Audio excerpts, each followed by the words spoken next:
Hello and welcome to yet another episode of Man Buns and Jesus. Today we have a very special guest with us. Unfortunately, he's a Tampa Bay Lightning fan, so we can't necessarily say that with too much joy and graciousness. But he is, in fact, a friend, even though he roots for the Lightning, who just circumvent the rules all the time. I'm coming out swinging today. Josh, what are we talking about today? Oh yeah, that's Josh. I'm Ben. We're pastors, and we do things. Josh, what are we talking about today? Things. Well, today we're talking about young adult ministry, which is this of all the topics we've covered, we might be most qualified to talk about this one, seeing as we're young adults. So there's that. And below us, well, if you're watching the video and it arrays how I think it arrays on my screen below us, if not, the other voice in the room is going to be Reverend Aaron Hickey, star of the Concordia Seminary soccer team, most handsome man in glasses, whose glasses have been broken by Andrew Mazzell during a soccer game, and just all-around great guy. And Aaron, what I would like to kind of kick things off with is a very simple question. Who has 3 Stanley Cups in a row? Ooh, that would be the Tampa Bay Lightning. Not the Tampa Bay Lightning. I'm just kidding. It would be. Would it be? I don't know if anyone has it. I just wanted. It would probably either be between the Blackhawks or who else? You got to go to like the Montreal Canadiens, maybe the New York Rangers way back. Guys. All I wanted was to hear not the Tampa Bay Lightning. Not the Tampa Bay Lightning, I know. That's what I wanted to hear in response to that question. It should have been. The Flyers won 5 cups in the 70s. You know what? I live in a glass house. I can't throw stones. The Predators have 0 Stanley Cups. So there you go. Tragic. And for all the crap that I gave the Lightning about circumventing the rules, the Vegas Golden Knights this past year were worse. And they just lost their goalie for the season. So there you go. But as I think I mentioned, I hope I mentioned, because that was my job, we're going to be talking about young adult ministry today. And honestly, Aaron, this is one of the topics you said you'd be willing to talk about. So I want to hear, what do you got? Young adult ministry. Go. There's young your prompt. Ministry. All right. Thank you. Well, I offer to talk about youth ministry or young adult ministry or leadership.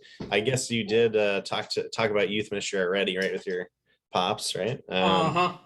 So we can't do 2.0, right? And if it would be anything, it would be like 1.0, and then your dad would be 2.0 because his is better. But anyways, we don't want to go backwards in conversation, so we'll try a new conversation with young adult ministry.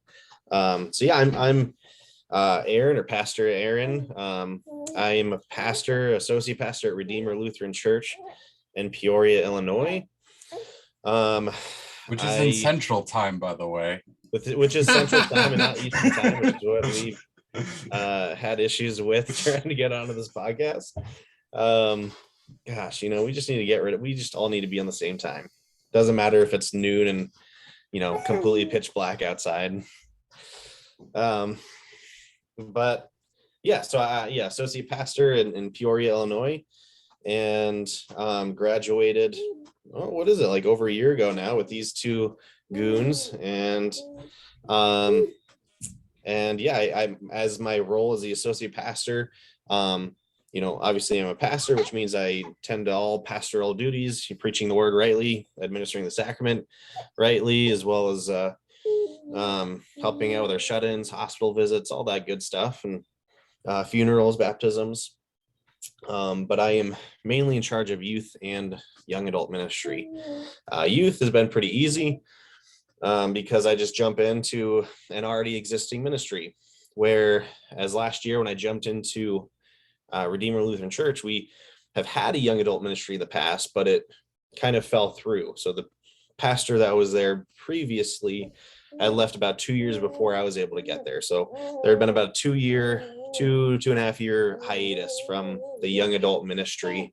And I kind of immediately started sitting down with some of our young adults in the congregation and who are a little bit more active, and it talked about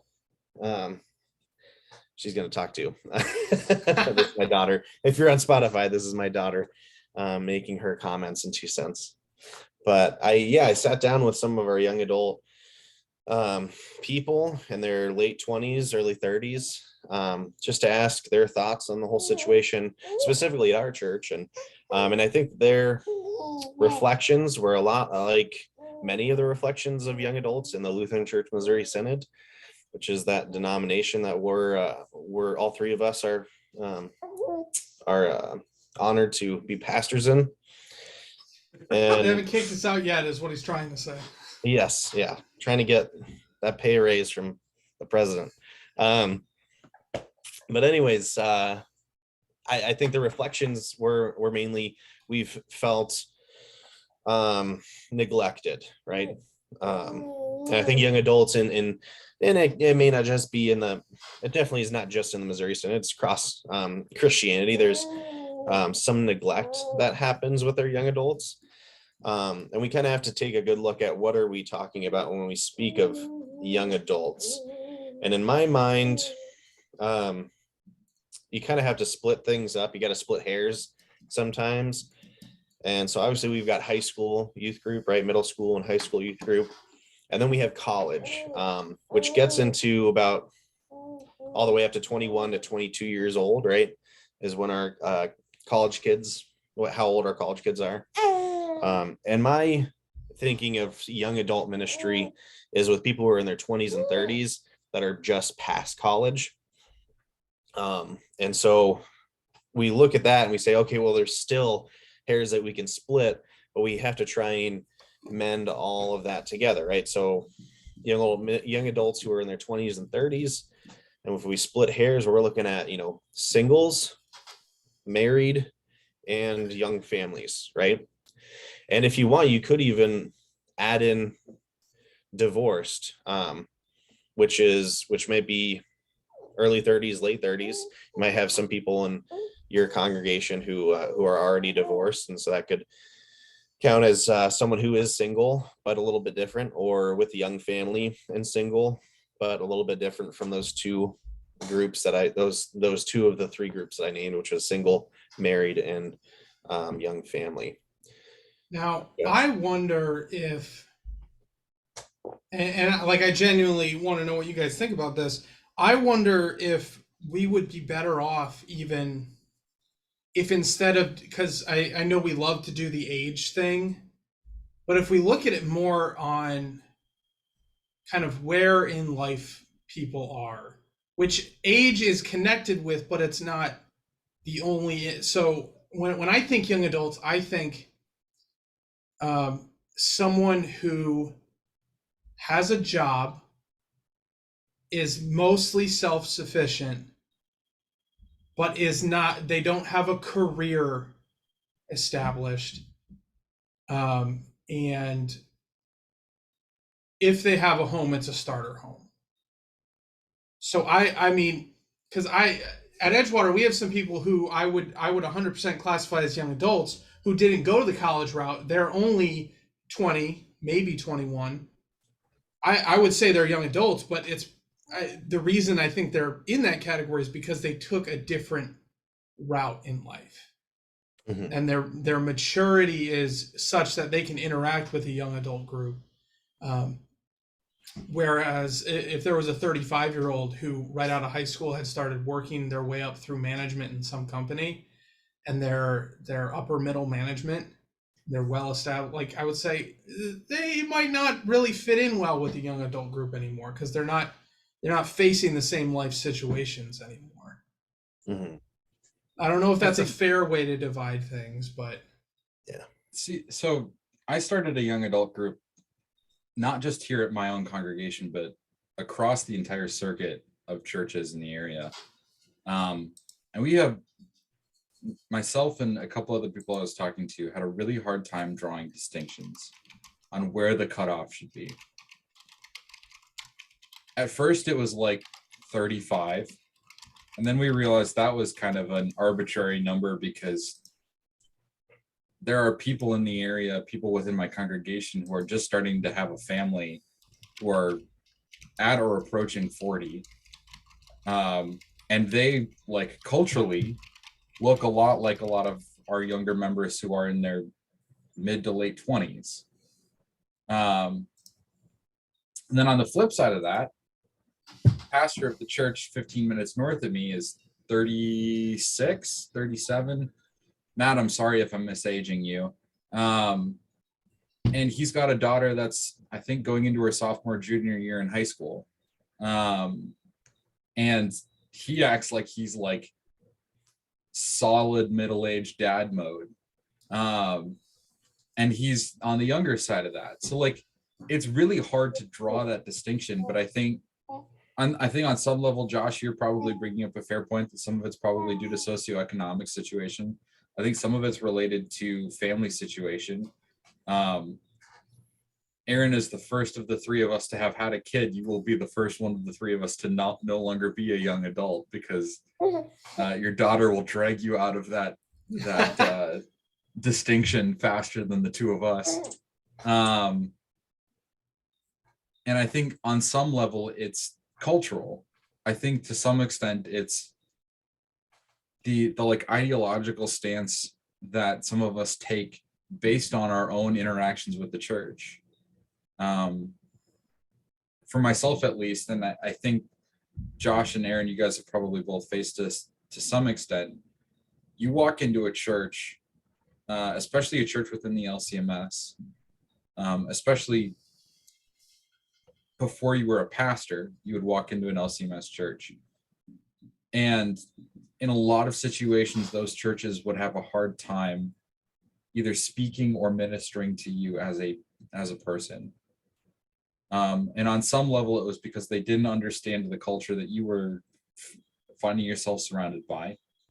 On some level, it was probably because the majority of a congregation is oftentimes not at the young adult stage of life. And so that kind of portion of life is not necessarily given as much effort Attention. or there's that whole like old pattern that a lot of churches rely on where like a lot of high schoolers and college age people will wander away for a bit, then they'll get married, have their first kid, the kid will start asking existential questions, and then they're like, oh crap, I need to actually know how to answer these. Like when your first kid asks you what happens when we die, like that scares a lot of people back to church. We shouldn't rely on that to scare people back to church, but it scares a lot of people back to church. And because those people kind of miss that age gap of like straight out of college to, okay, I have a young family now. Churches don't necessarily invest that much in it because those people are oftentimes not there. So I think that's part of it. But then there's also just other reasons that churches aren't good at necessarily ministering to young adults that are more difficult to explain and how would take more time than we have on this podcast for it. So if I can interject, I think some direction here, and Aaron, I'd love to hear what you think. Because Ben touched on it, what are the problems in how the church deals with young adults? Whether that's things you've seen or whether that's things you've experienced as a young adult. Like, where do we as a church screw up? Now that we've clearly decided that there's no clear distinction for what is a young adult. Yes, now that we've muddied the waters, let's drop some knives in the water. That's what we're going for.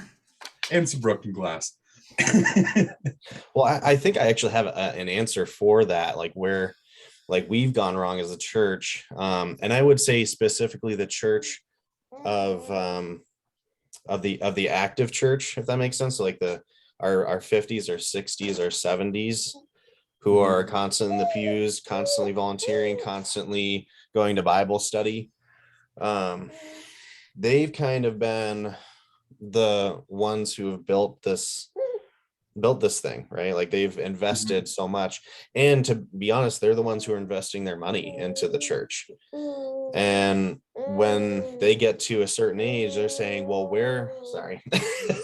You're okay. It makes this podcast better. yeah, just a little girl just hey, she's wiser than any of the three of us, probably. Oh yeah, so. Beyond her years, and ours.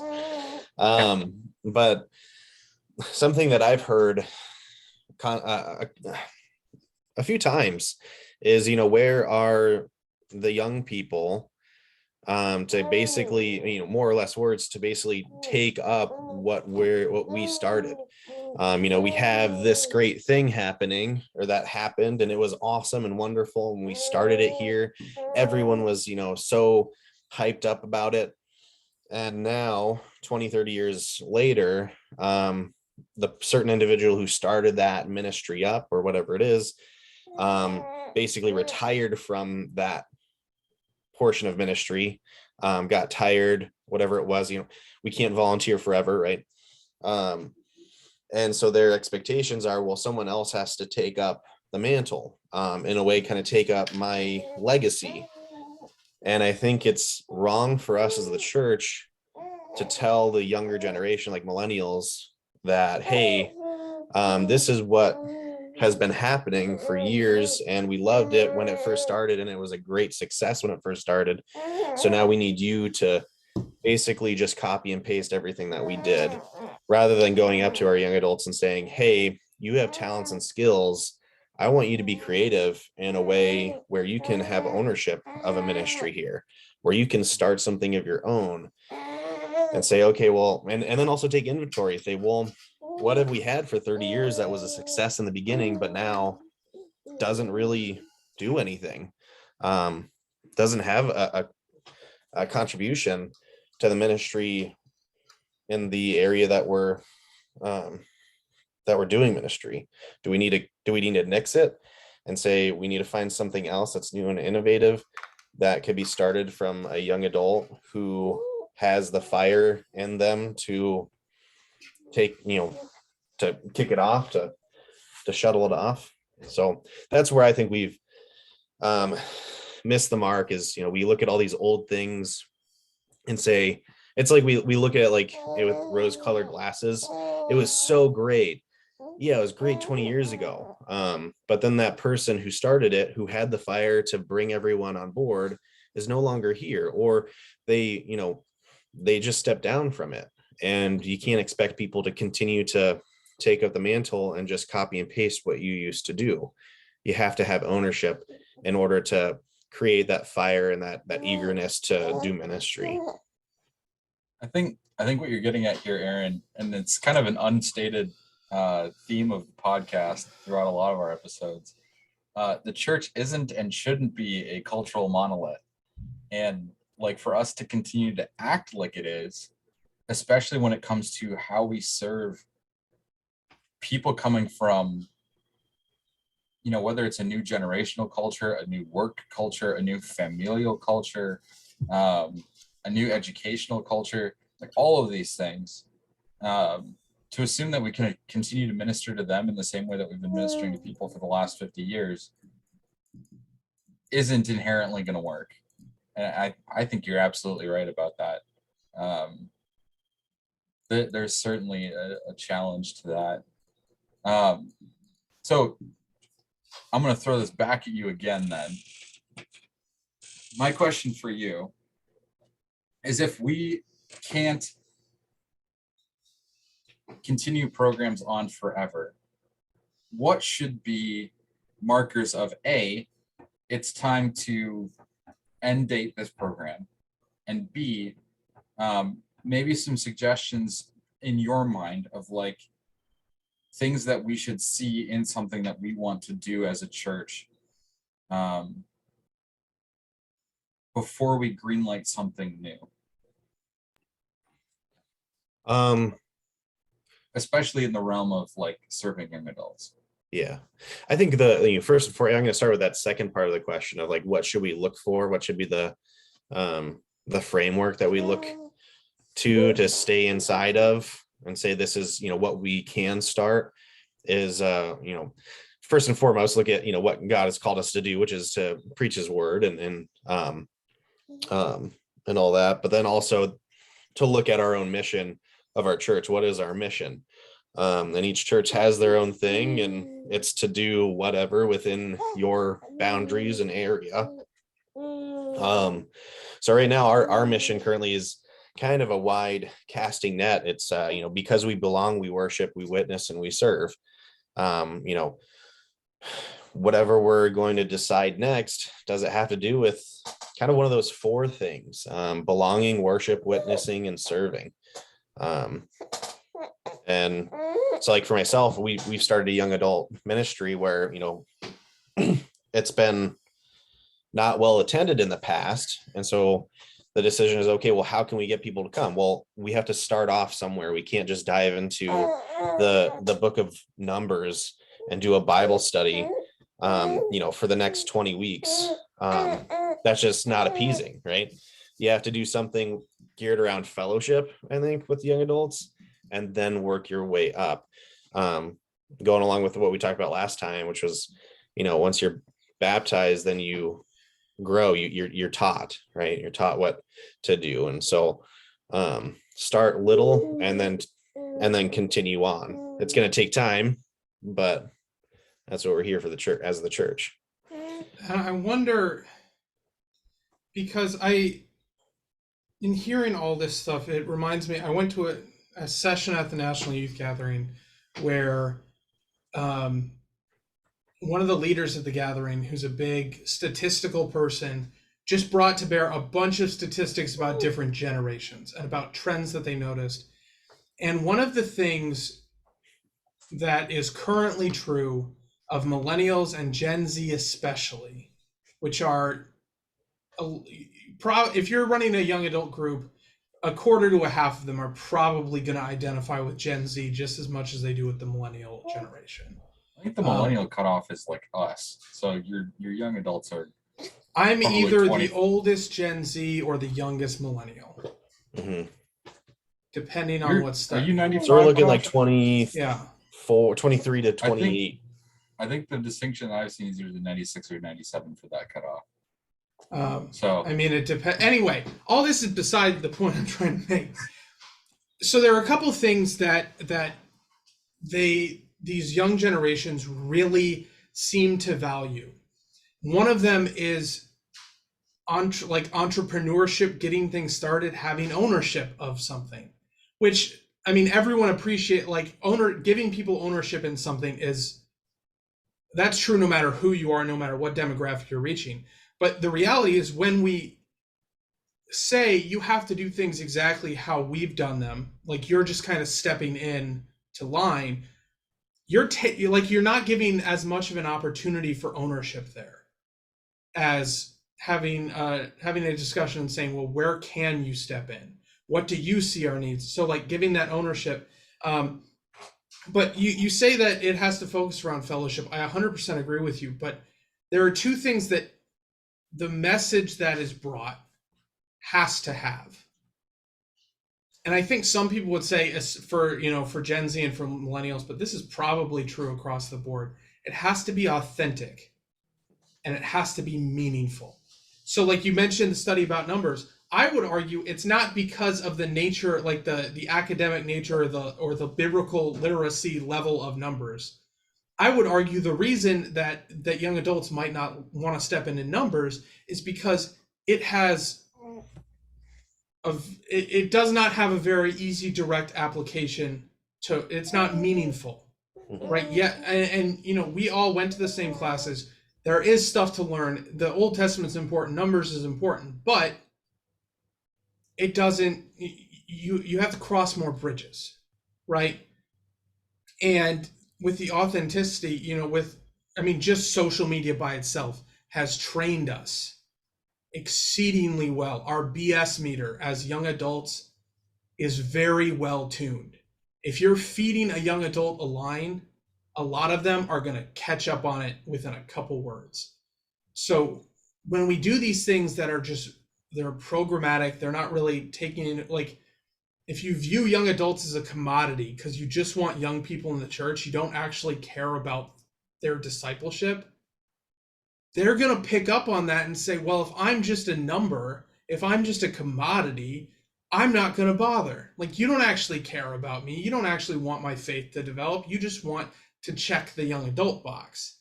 And if that's what you're doing with young adult ministry, I wouldn't go. And I'm a pastor. So if you think you're going to get someone off the street who's not a church person, good luck. I'll pray for you. That's kind of what when I think about what you're talking about, that's where some of my head goes, is you got to consider your mission, but you have to actually be genuine with what you're doing. And if I can jump in, so what we've decided to do for this summer was follow like a group of Peoria, like from Peoria Parks. And so we're deciding to go to one of their events each month.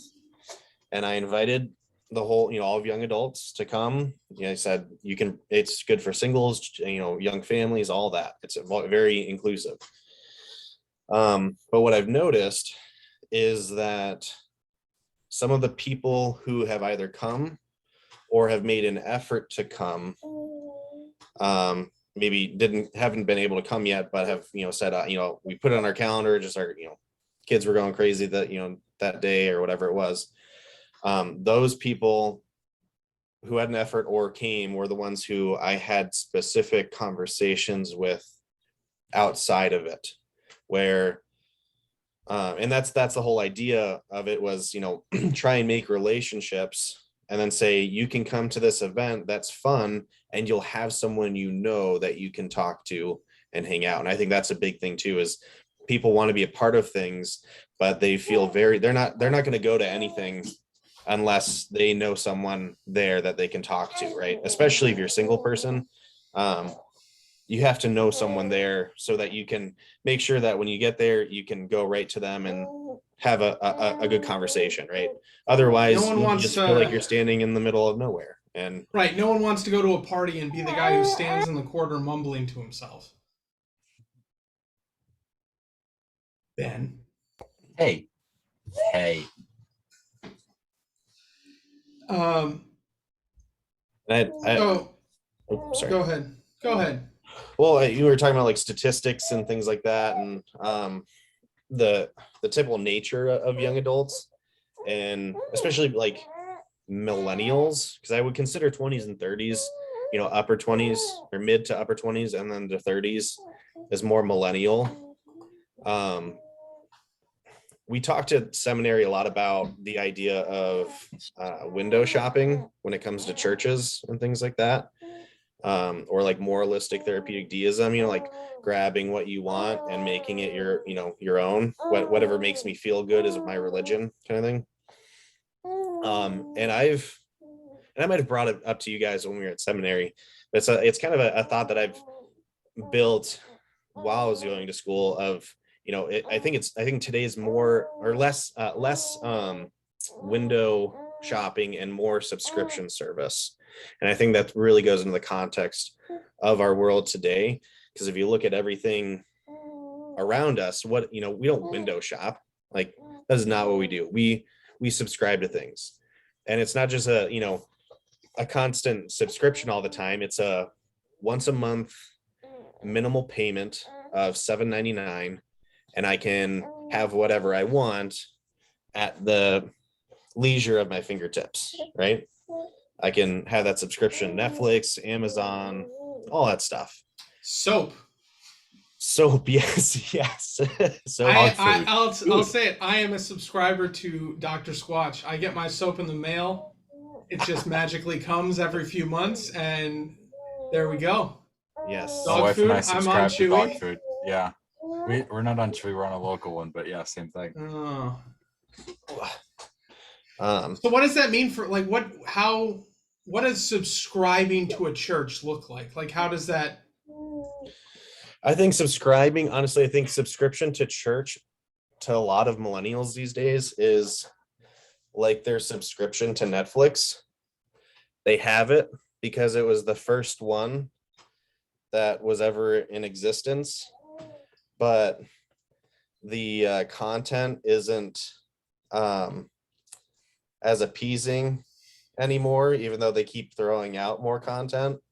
You know, like, does it sound like Netflix to you? Like, and then Yeah, and I yeah. don't want to bash Netflix. I have an account, but I'm going to be honest. I flipped through it for like an hour, not finding anything that I want to watch. Then you go to And Hulu I or still pay HBO $7 Max a or month whatever. or $8, but whatever it is now, to have the subscription service. And I think that that's true with the church. You know, there's young adults who are willing to subscribe by going once a week. But there's not much innovation that they're seeing. And yeah, maybe there needs to be something different, or maybe bring them into the conversation so that there can be something different. And this kind of goes along the line. I mean, we can segue into subscription service and money to how many young adults are tithing these days. And like, let's go away from the traditional word tithing and just say literally just putting some sort of amount of money in the plate on a Sunday morning or on a monthly basis. Right. Who's I don't know giving? about you guys, but giving units in a lot of churches is way down, but those certain giving units are giving a lot more than usual. And my suspicion is that those giving units are typically 60s and 70s and less Which, 20s and 30s. to be fair, I mean, if we're speaking population level generalizations, Mhm. the 50s and 60s have a lot more They do have a lot more. disposable income. Yes. Right. You are correct. I'm And they not saying that's an save more. excuse, Yeah. but it makes it a lot easier to give every month when you're not worried about whether or not you can pay your utilities. Yeah. Um, But we have been a subscription service where, you know, you can come and your subscription only is you just have to show up. And honestly, you can, in most places, you can show up for Christmas and Easter. Sometimes you can only do one. You only have to do one. You could just do Christmas or Easter, and that's your subscription service, and you've checked the box. And I think that does change when you start to have kids, because then there's something that's you need recognized Church within. Plus. Yeah. Then You have to get the account for extra saying, well, now I screens. need something for my kid too, right? But not just like Sunday school, so so I can go get brunch, which some people do that, but also the fact that, well, I know that my kid needs a structure, and I also know that it takes a village to raise a kid. And so you'll find young adults who are young families maybe be more invested in the church. But yeah, there's something to be said about this subscription service of, well, I've done my part by showing up on Sunday, and I don't really have to be involved. And the less they're involved, the less pastors and church leaders are willing to ask those certain individuals if they'd like to be an elder or a trustee or be on a subcommittee or whatever it is. So I have two questions that, well, I'm just going to put them out there and we'll see. The first is, can we do anything about it? And I suspect the answer is no. Like, yeah, we can say that the subscription way to think about things isn't the best, but like, you're fighting a losing battle if you're trying to get rid of it. So the other, and you could disagree with me, right? Whatever. But the follow-up question is, how do we take advantage of that mindset? And what comes to mind for me is Chris and I have a subscription, shocker, called Butcher Box, where once a month we get a box full of all of our like meat products for the month. The chicken and the ground beef and the bacon and the pork and like whatever we've ordered for the month. It just comes in the subscription. And a few months ago, we get an email from ButcherBox whose price hasn't changed in like the year and a half we used them. And the email it's from their CEO or whatever, and he says to the effect of like, we don't want to raise our prices, but with the cost of transporting everything, the cost of production, like all these costs are going up, we have to raise our prices. I think it was like $10 for the monthly subscription. He's like, we have to bump it up, and we're so sorry. And my response was immediately, this is worthwhile. I appreciate this service. I'm more than happy to pay the additional $10. I'm willing to step in. I'm like ButcherBox is one of those companies where if anyone ever asks me, I will say yes. I 100% recommend them. Go for it. I'll send you a link so that I get a reward for you signing up if you want to sign up. But it has my loyalty. It has my support, so much so that when they emailed me with that, I replied because I knew some poor customer service person was going to be reading a bunch of angry emails. And I said, we really appreciate the service. We understand that the cost has to go up. I like something to the effect of, I hope you have a good day. Here's one positive email for all the crap you're going to have to deal with, right? How do we make church more like that, where we increase the price, we ask for more than just showing up twice a year, and not only will people do it, but they're kind of almost passionate about doing it. Oh, Ben, put your arm down. I can see the stink lines from here. Josh, I think the answer that you're looking for is in your question. Like, you have to prove that there's a quality of service, right?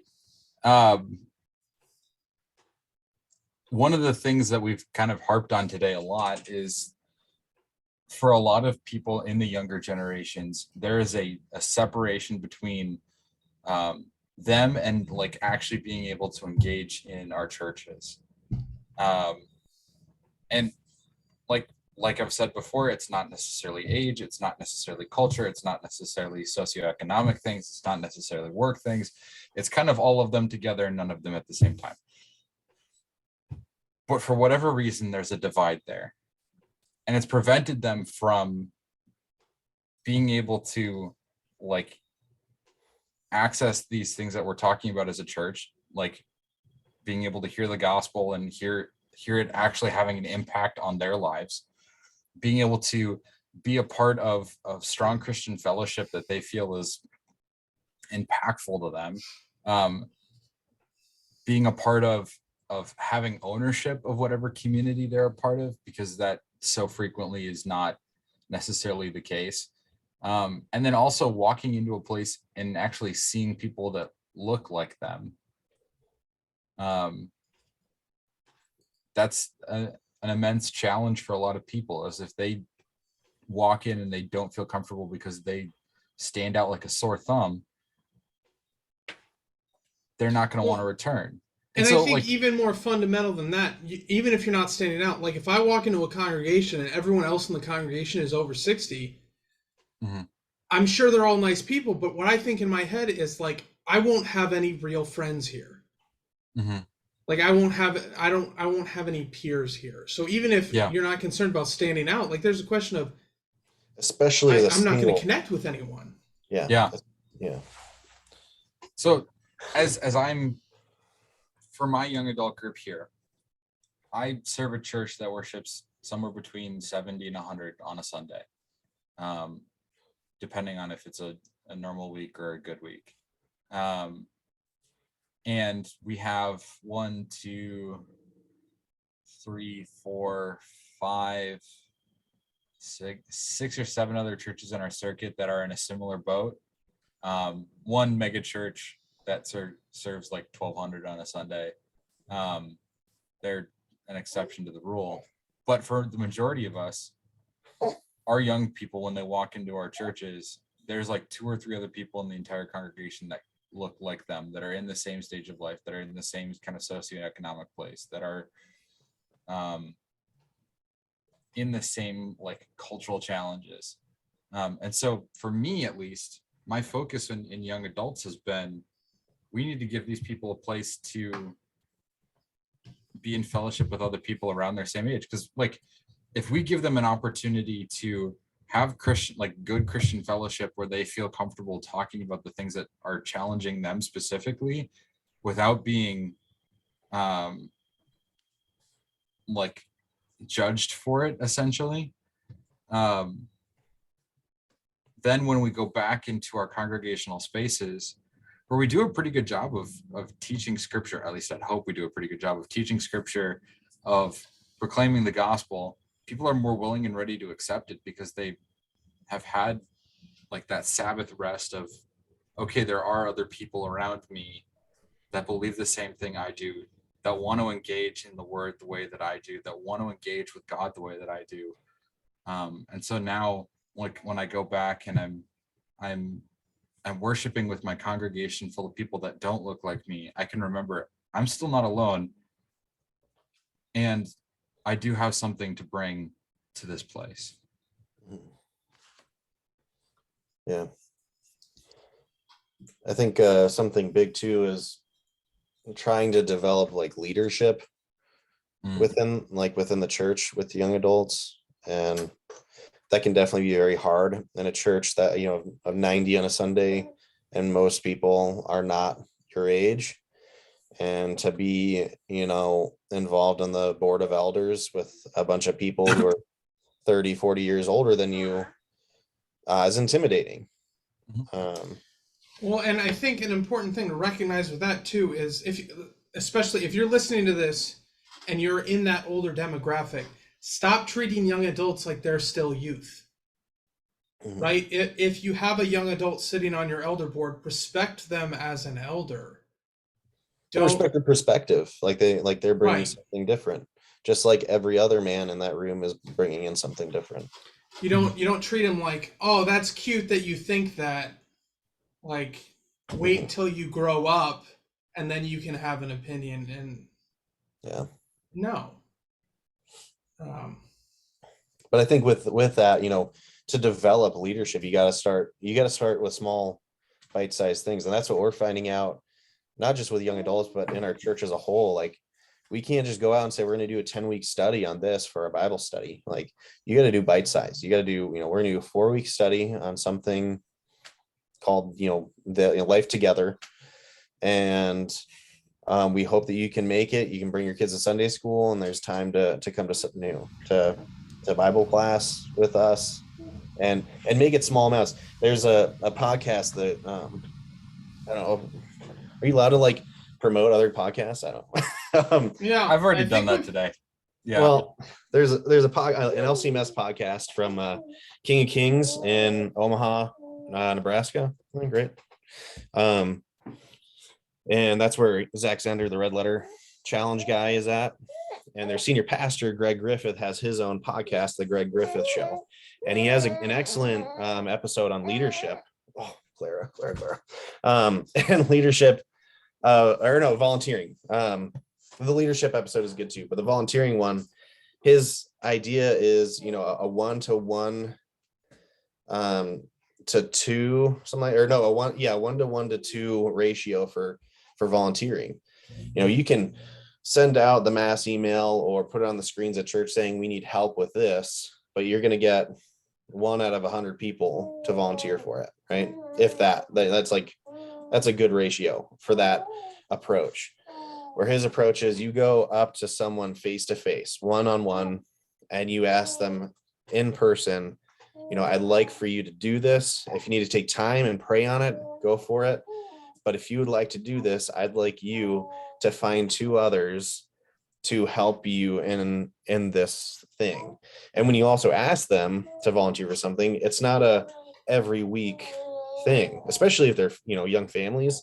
They've got kids, they've got jobs, they got a lot to do. So if you can do something that's like a once a month type of scenario, that's a lot more appeasing to them than every week on your own, blah, blah, blah. No, I want you to find 2 others. If it's in a church that has a few young adults, it'll be easier for them to find two others of their peers to help them with it. And then you start from there, building up the leadership that is within them and give them the room to grow and to create that ownership, like Josh and I were talking about.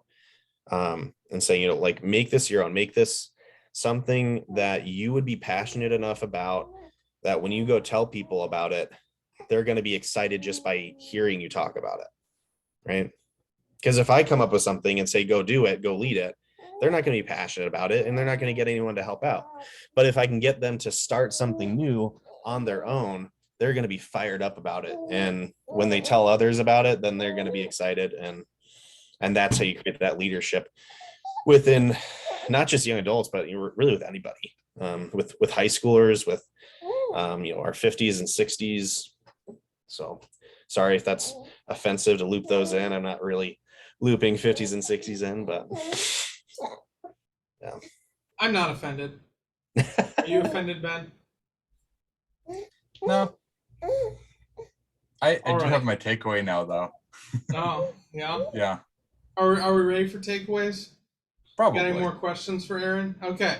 So Aaron, again, we didn't tell you this because we don't prepare our guests for these shows. We like to end each episode with just, if you had one takeaway from the episode that you want listeners to take with them, what would the one takeaway be? And we will give you the option. If you're ready with one and you want to take the easiest one, you can go first. If you need to think about it, I'll make Ben go first. Ben, why don't you go first? I'd like to hear what you got. All right. So my takeaway from this is, if you are in the age range of not young adult, and you feel like we've been trashing on you today, one, if you feel like it's been taken as law, then you're forgiven. We just want to challenge you to know that, like, a lot of people in our generation are frustrated with the way that the church has operated for much of our lives. If you feel like we've been trashing in your generation unfairly, we apologize, because that's certainly not our intent. We just want to make you aware of some of the realities that we see going around us.